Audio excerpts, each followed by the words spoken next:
Hello everybody. So today I'm going to talk about consonants in English. Here as you can see the source futurelearn.com and educators Laura Rupp. So let's get started. Parameters in the articulation of consonants. So there are actually three main parameters. One is voicing. There are two types of sounds in the articulation of consonants: voiceless and voiced sounds. So what are voiceless and voiced sounds? I'm going to explain them briefly. So there is actually a very good technique that we can actually utilize to be able to differentiate between the two. So if you cover both your ears with your fingers and try to make the sound s, this is a voiceless sound. And if you also try to make the sound z, this is a voiced sound. So the difference is, as you can see in the former, we are only using our lips and teeth to be able to make the sound, and in the latter we are actually actively using our vocal cords to make the sound. You can actually feel your vocal cords vibrate while doing it. Manner of articulation. I'm going to go into detail about these in the next few pages. This is the constrictions made by using our teeth and lips to pronounce a consonant. Place of articulation. This concerns the point of contact in the mouth where a consonant is produced.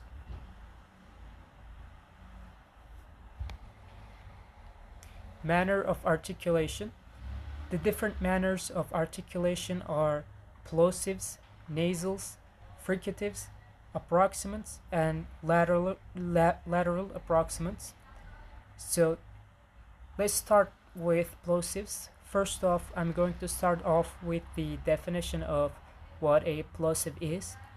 Plosives are produced by temporarily blocking the airflow and then slowly releasing it. So there's two types of bilabial plosives, and voiceless P as in pie and voiced B as in bi. And we have alveolar plosives. It's T as in tie and D as in die.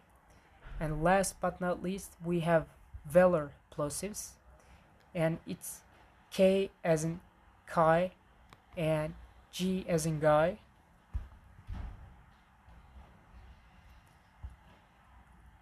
So as you can see here, we have fricatives, labiodental fricatives. So we don't, while doing these, we don't actually necessarily close our mouth completely, and this way we make a hissing sound by causing friction. We have voiceless F as in fly, friction, formal, familiar, family, freak. And we have voiced V as in vital, vampire, viva, visitor, verified, and victorious. We have dental fricatives. These are also known as TH sound. So these are like this is the sound that most non-native speakers really struggle a lot to make. Here we actually place the tip of our tongue against the back of our front teeth.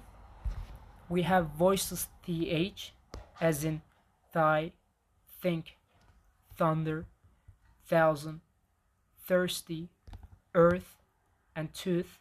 And we have voiced TH, and it's them, they, these, then, this, and thigh. And here we have alveolar fricatives.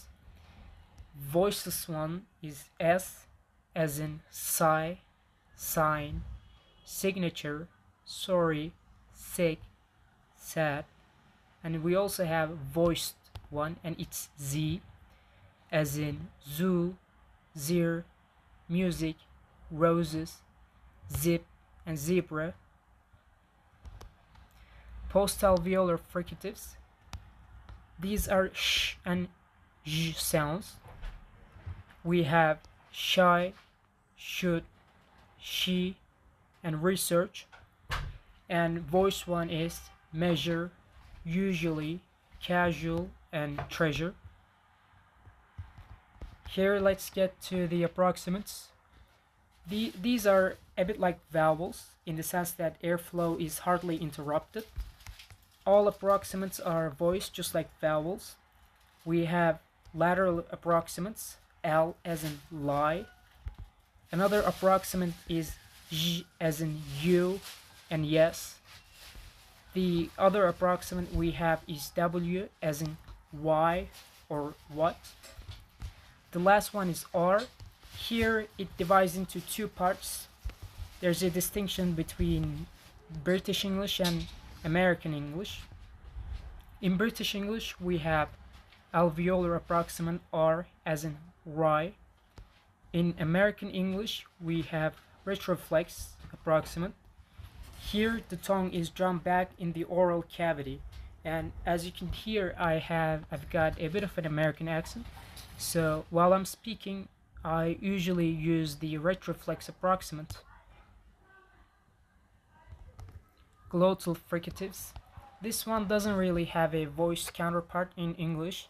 These are hush sounds: high, heart, hamburger, and harbu. Place of articulation. So we have a lot of places in our mouth actually, and we're actively or unconsciously using these places to make these sounds. Here, as you can see, lips, alveolar ridge, teeth, hard palate, velum, uvula, and the tongue divides into four parts. It's tip, front, back, and root. Brainstorming about consonants and intelligibility. So this is actually a comment that I made in the site about a video. So in the video there was a German guy receiving a mayday call from somebody whose native language is English, as far as I can tell by his accent. I guess he was American, and he was in the call he was actually saying we are sinking. Like, what this means is their boat is probably sinking and they're dying, and this is an emergency, they need help. But the guy interprets it as we are thinking, because in German they interpret the th sound, or they pronounce the th sounds in English as s. So he thought that he was saying we are thinking.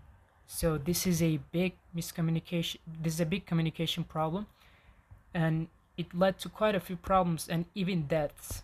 So let's read off the comment that I wrote in the site. In order to have a healthy conversation, intelligibility is the key, because I've personally seen a lot of people run into really awkward communication problems because of how unstandard their accents were. It'd be in our best interest to pronounce consonants the way native speakers do to avoid situations like these. So here we've come to the aspiration. P is a voiceless sound and B is a voiced sound. So let's take a look at a couple examples to try and differentiate between them. Here's pack and back, punch and bunch, pump and bump, pull and bull. Here are minimal pairs with and without aspiration: dime and time, died and tied, Dutch and touch, down and town, dare and tear. Clear and dark L. When the letter L precedes a vowel, it is pronounced by putting the tongue behind the front teeth. This is clear L. As you can also see from the picture, it's very clear. The position of tongue is very visible in the picture. Clear L is like a couple examples might be light, listen, like, lemon, lunatic, legendary, limit. And when the letter L precedes a consonant or occurs at the end of a word, it is called dark L, as you can see in the picture. And a couple of examples are fool, ball, call, spill, fell, patrol, and sail. So, why are letters sometimes silent in English? So there's actually a couple of reasons for this. One of them is historical change. Some letters were once pronounced but aren't anymore. For example, though and bite. And another reason is borrowing from other languages, like words taken like from French or Greek kept their letters. For example, hour or psychology. Spelling influence, extra letters were, added to imitate Latin or French. Examples are like depth, for example. And the other one is also ease of pronunciation. Difficult sound clusters led to letters being dropped. For example, handkerchief. Different pronunciations of TH sounds. TH sound is actually a bit of a tricky one because most languages do not have this sound, and it's pretty hard for non-native speakers to be able to make this sound. So the sound is notoriously difficult to pronounce, as I said. Many Irish speakers are increasingly using the letter T instead of the letters TH. However, this substitution more often than not leads to misunderstandings. Some experts suggest that the TH sound will vanish from the English language by 2066. So we actually have to practice quite a bit to be able to, make this sound. So here are different pronunciations of S. Let's do it together. Let's practice it. Sue and zoo, sip and zip, seal and zeal, sink and zinc, muscle and muzzle, fusy and fusy. So thank you so much for listening to my presentation.